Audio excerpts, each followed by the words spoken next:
Hello, this is Marilena Delgado, and I have just listened to your podcast on Audioboom, and I was very happy that you could all complete the challenge for this first week. And in this coming week, you will have to learn how to use iTunes.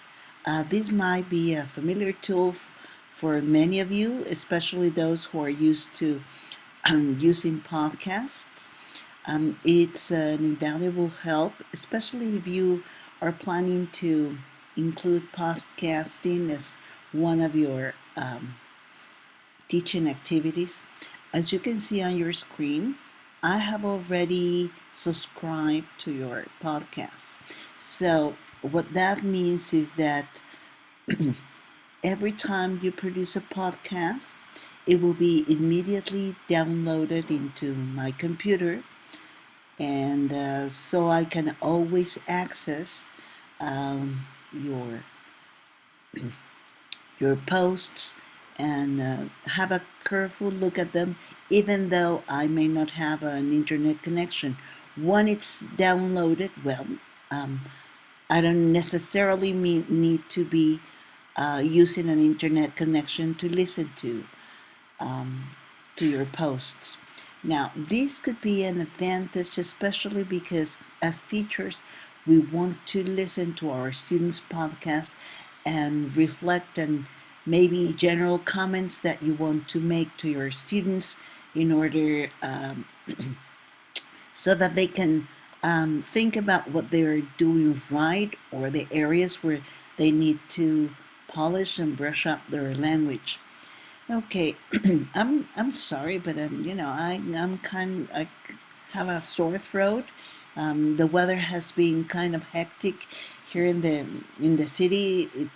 Early in the morning, it's very cold, and then it gets very hot during the midday hours. Okay, so let's going back to our topic.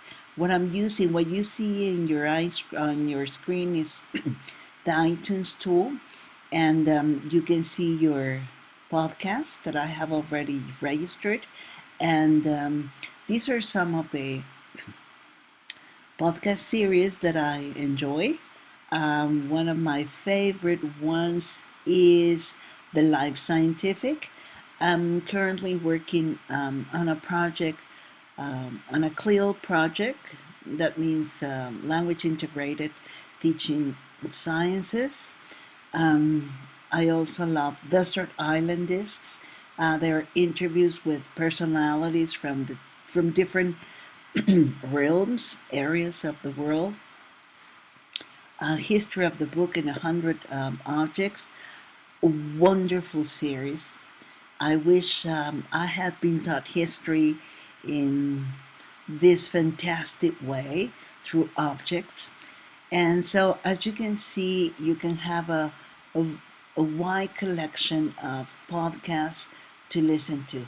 However, as I mentioned in one of my comments before, I no longer use um, my iTunes except for listening to students' podcasts because my the podcast that I use for my own private enjoyment, I listen to them on the phone, and there I have decided not to subscribe to avoid getting my storage capacity completely, loaded. So what I do is I just look for on internet to the podcast that I like and listen to it online. Okay, so this coming week, you need to become familiar with the way iTunes works, and so that means you need to spend a little bit of time looking around um, at the different options iTunes offers for finding podcasts. Um, we have given you selected some links for you, and even if you think that they are not clear enough, you can always look for tutorials on YouTube on how to use iTunes. And well, congratulations again. I'm very happy to see that all of you have managed the first task wonderfully. And I expect to hear your comments on your favorite podcasts and your discoveries in iTunes for these coming weeks. Well, have a great week and see you soon.